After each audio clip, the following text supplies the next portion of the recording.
Olá, vamos fazer agora nessa aula um exemplo molecular. Calcular os estados eletrônicos para uma molécula. Vamos pegar a molécula mais simples que nós temos, que é a molécula H2+. Né? Então aqui é uma molécula que tem um elétron. Então nós temos um elétron, dois núcleos. Portanto, o sistema que nós temos é, aqui está o elétron, está ligado a dois núcleos A e B, aqui no caso são iguais, né? E nós temos um núcleo AR/2 do centro de massa, e um outro A mais R/2 do centro de massa. Tudo bem? A coordenada do elétron para a interação com o núcleo A é R mais R/2, né? Porque eu somo R/2 aqui. E para a interação com o núcleo B é RB igual a R menos R/2. Então aqui está representado. E aí eu tenho que escrever a parte cinética mais a interação do elétron com cada núcleo mais a repulsão eletrônica. Isso vai me dar os estados eletrônicos. Quando o R é muito grande, isso aqui é como se fosse o elétron interagindo com os núcleos individualmente. Né? Quando o R é muito grande, isso aqui desaparece.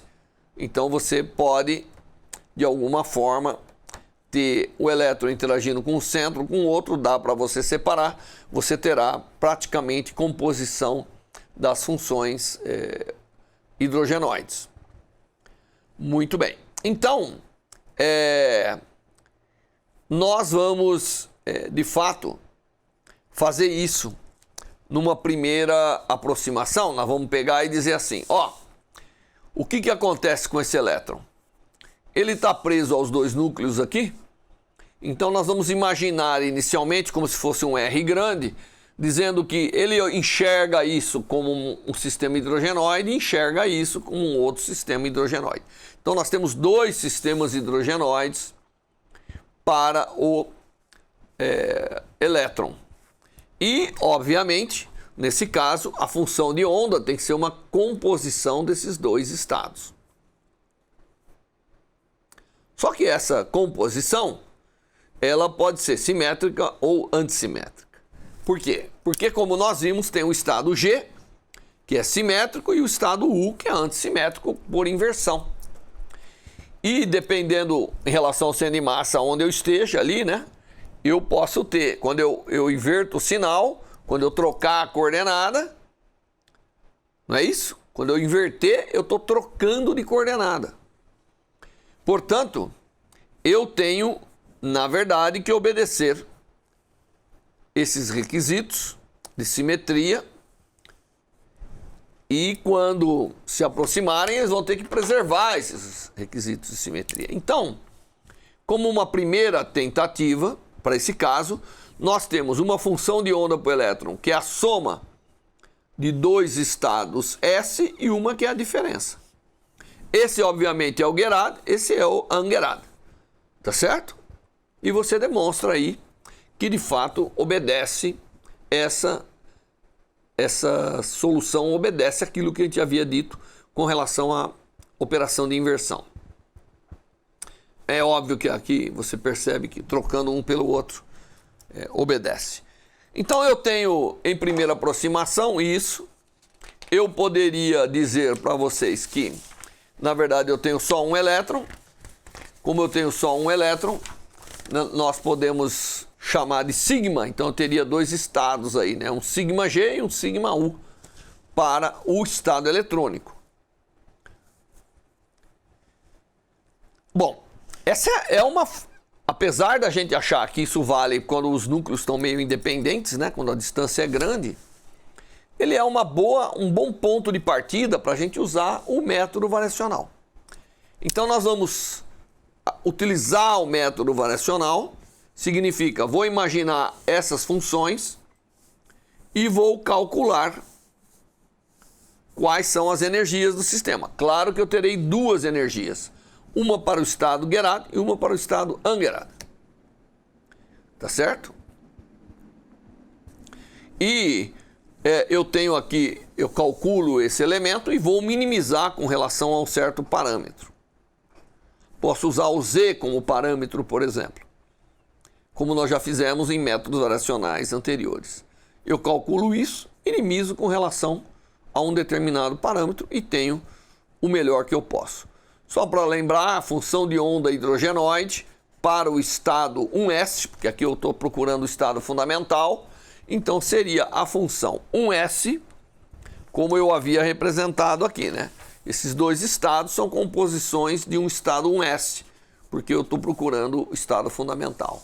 Então seria uma composição 1s positiva e uma composição 1s negativa. Então, a função que eu vou colocar aqui para aquela newtoniana que eu já tenho, deixando a energia do núcleo como uma constante ali, ela, porque ela não depende do Rzinho, inclusive, tá certo? Eu calculo esse elemento de matriz e minimizo. Com relação a um parâmetro aqui, pode ser a carga nuclear. O resultado disso é que eu tiro uma energia do sistema. Aliás, eu vou tirar duas energias. Uma para o estado Gerard, G, e uma para o estado Ungerad, U. Tá certo? Obviamente, quando o R vai para o infinito, esse termo desaparece, eu teria um elétron num estado 1s ali, ou num núcleo ou no outro. Agora, eu somo a isso a dependência radial, e quando eu faço todas as contas, dá essa expressão enorme aqui, com dependência de R em vários lugares. E isso aqui, na verdade, já está expresso em termos de unidade atômica, tá bom? Então aqui você vê, só aparece R aqui. Então nós estamos expressando a energia em termos de E² sobre A0, que é o Hartree. E estamos expressando dimensões em termos de A0, que é o raio de Bohr. Então, nessas unidades onde nós expressamos em termos de E² sobre A0 a energia e A0, então é o que está expresso aqui.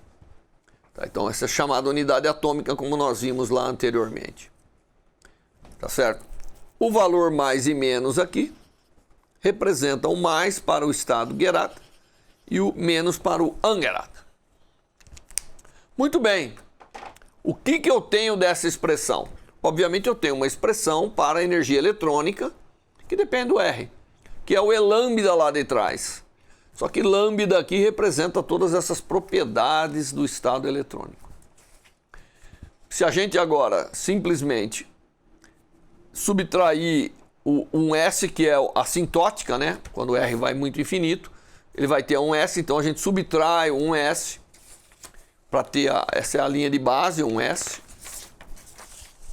E os estados que a gente obtém nós obtemos dois estados aqui que são interessantes. A expressão que nós temos, tá certo? A expressão que nós temos, quando a gente expressa aqui, que vai ser de fato a energia potencial, porque a constante, o 1S é uma constante, né? É a expressão do potencial entre os núcleos. Nós temos um estado, que é o estado Gerard, que tem um mínimo, que é aquele que vai manter a molécula junto. Tá certo? E temos o Ungerad, que ele é totalmente, não tem o mínimo, ele é totalmente não ligante, que é o EU. Então nós temos dois estados para o estado fundamental da molécula. Um que admite estado ligado, portanto vai ter estados vibracionais, e um que não quer que os núcleos fiquem juntos. Se você for capaz de pegar uma molécula H2+, e de um estado para outro, ela se separa imediatamente. Tá certo? E aí o Gerard tem determinadas propriedades, como está mostrado aqui, qual é a profundidade do potencial, é em torno de 1,8 eletronvolts na nossa aproximação. E gera o potencial atrativo. O potencial atrativo, normalmente, é o estado eletrônico, é a distribuição de carga eletrônica que vai dar origem a orbitais moleculares, eletrônicos dentro da molécula, né? Que permite manter a molécula ligada. Portanto, eles são chamados de orbitais ligantes. Tá certo? Então, o estado sigma G 1s, ele é um estado que realmente produz a molécula e tem estados vibracionais e tudo isso. O Angerad, então esse é o Gerad. O Angerad, que é aquele que não tem, então ele é simétrico, antissimétrico, por relação à inversão, tá certo? Então você já vai entender, eu vou desenhar já aqui o que acontece. Se ele é antissimétrico é porque a densidade de carga é zero no centro de inversão. Tem que ir de um lado e de outro. Portanto, os elétrons não estão ali no meio ligando os dois núcleos como deveria. Enquanto o Gerad, ele é simétrico, então ao redor do núcleo você tem densidade de carga igualmente mais concentrada no centro, igualmente ao redor do centro, né, por inversão, e portanto mantém os estados ligados. O Angerad, ele é um estado que dissocia a molécula e, portanto, ele diz que ele forma um orbital, forma uma densidade eletrônica, um orbital antiligante para os núcleos. E nós, em geral, chamamos de sigma U, 1s. E aqui em cima, para lembrar que é antiligante, se coloca um asterístico. Então você vê, resolvendo com o método variacional, nós obtivemos dois estados aqui. E esses dois estados produzem ou deixar a molécula no estado ligado ou não. Claro que tem um spin junto aí que nós não colocamos, né? Mas o spin é um elétron só. Então não faz diferença. Como que deve ser a carga com relação a isso? Claro que se eu tiver um centro de inversão e eu vou de um lado, tenho a função de onda e ela não inverte, é porque a função de onda ao quadrado deve ter um formato desse tipo aqui, né? Ela deve estar concentrada ao redor do centro de inversão aqui. Então ela é grande aqui. Se eu for para um lado ou para o outro, não muda o sinal. Quando eu levo ao quadrado, eu tenho uma grande densidade de cargas entre os núcleos. Essa grande densidade de carga entre os núcleos é que faz com que a molécula permanece ligada. Por outro lado, quando eu vou para o Angerad, é o contrário. A função de onda ao redor do núcleo, ao redor do centro de inversão, ela deve ser assim, né? Ó. Tá certo? Porque eu venho ao redor daqui, ela muda de sinal. Por isso que ela é o Angerad. Ela ao quadrado, que representa a densidade de carga, portanto, deve dar centrada ao redor de algum núcleo.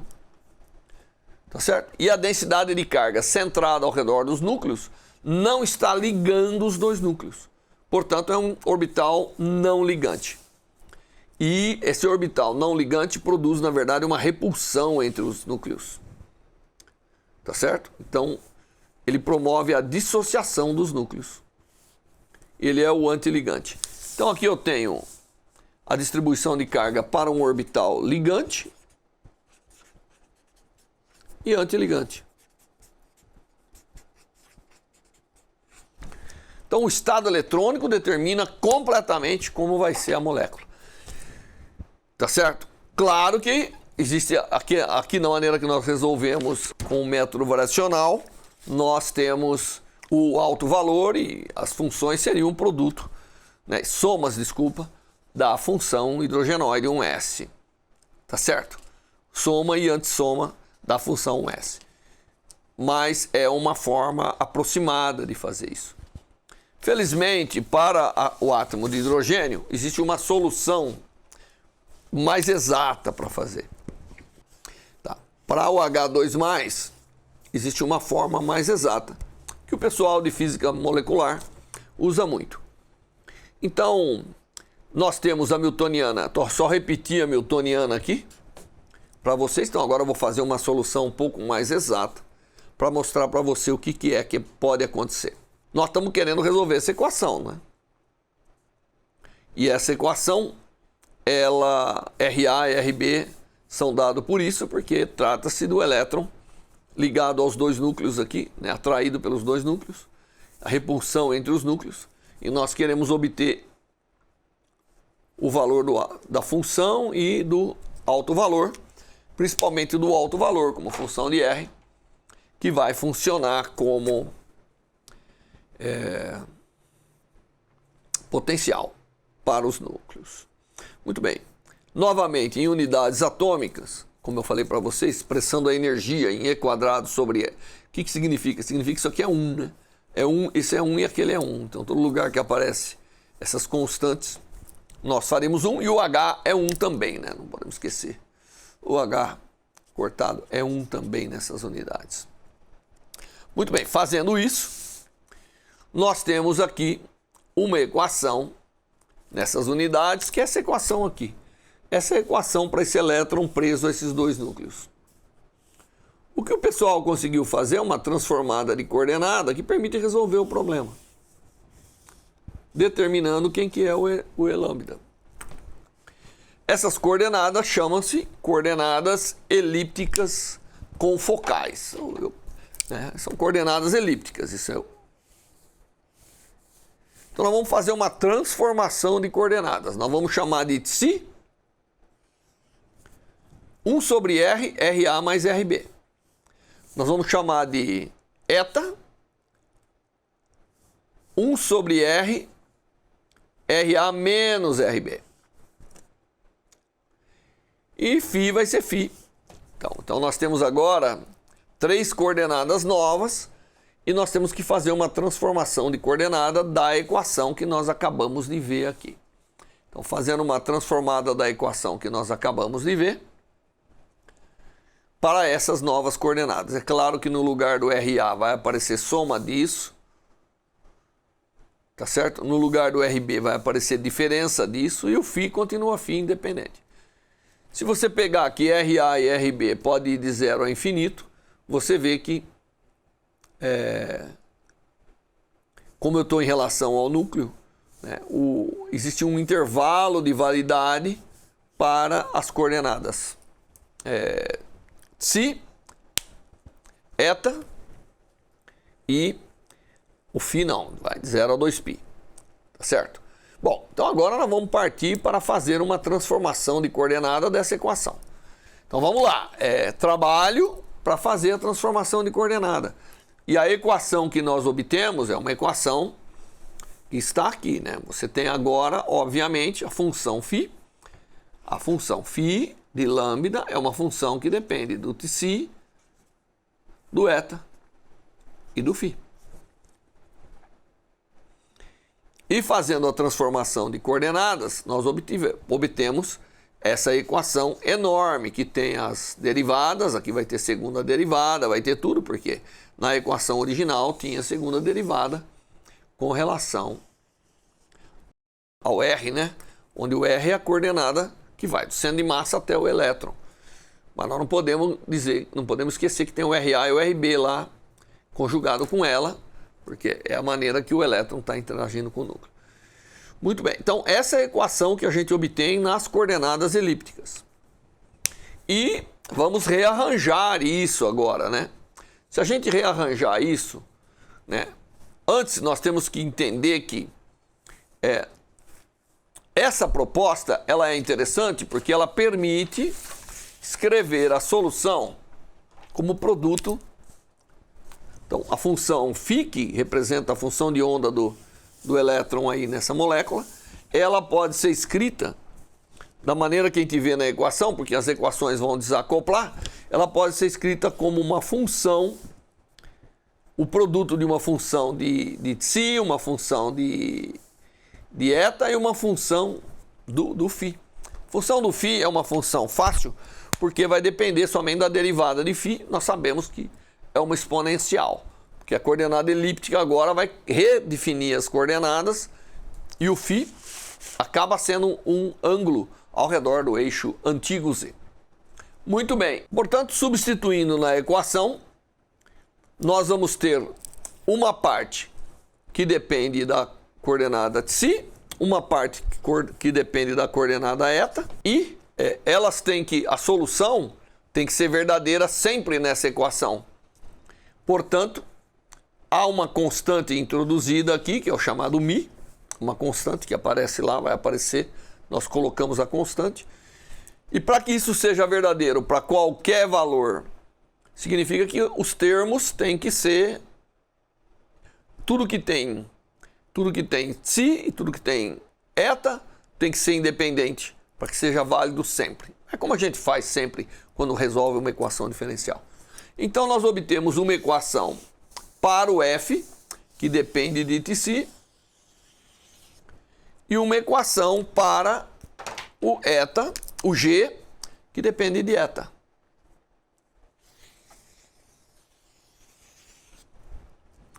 Então nós temos duas equações para resolver e a solução, obviamente, a solução dessa equação vai gerar uma solução que depende de números inteiros, porque elas não podem divergir, né? Então tem todo o truncamento da solução. Então vai nascer três números quânticos, um que depende de m, um que depende de psi e um que depende de eta. E agora você pode resolver essa equação, ou numericamente, ou se você for muito bom de equação diferencial, pode tentar resolver analiticamente. E o resultado disso é que, o grande resultado disso, né, é que vai sair valores. Nós teremos valores para o Elambda. E como que é essa solução? Essa solução é uma solução que eu havia resolvido, né? Aqui temos o Elambda, vamos dizer, né? E nós havíamos resolvido essas duas pelo método variacional. Nós havíamos resolvido essa e essa. Agora aqui eu estou só considerando, vai aparecer também essas simetrias, mas eu só quero mostrar para você que a solução mais exata, que é essa solução com transformada de coordenada para essa coordenada que nós vimos elípticas, né? Ela gera essa solução aqui, que é uma solução mais exata, mostrando que o potencial se desloca um pouco para a parte interior, ele é mais profundo, ele muda um pouco o mínimo e tem a assintótica diferente. Então, esse potencial aqui é o potencial que é, na verdade, o potencial mais bem considerado para a molécula H2+. Tá certo? E, obviamente, muda um pouco uma série de coisas dos valores daquilo que nós havíamos feito com o método variacional sozinho. Muito bem, então, o que nós vimos na aula? Um exemplo que é o exemplo da molécula mais simples que nós podemos ter, que é um H2+, e nós resolvemos pelo método variacional, que é sempre uma primeira opção para a gente fazer, nesses casos, tá certo? Depois resolvemos exatamente fazendo uma mudança, não exatamente, na verdade, mas mais exatamente, eu quis dizer, né? Fazendo uma transformação de coordenadas para um conjunto de coordenadas elípticas que permitiram que a gente obtivesse um conjunto de equações que dá para fazer melhor essas coisas. Você vê que a simetria que tem a molécula, ela dá origem a uma série de fatos na função de onda, inclusive gerando orbitais que são ligantes ou orbitais que não são ligantes. Com essa aula nós terminamos a parte formal do nosso curso e qualquer aula adicional que você feita, ela vai tentar aplicar, vai tentar trazer átomos frios, vai tentar trazer íons aprisionados, para tentar mostrar como que é aquela parte da computação quântica e assim por diante. Bom, muito obrigado e vejo vocês mais adiante em aulas agora, mostrando aplicações dessa parte da física atômico-molecular. Até lá!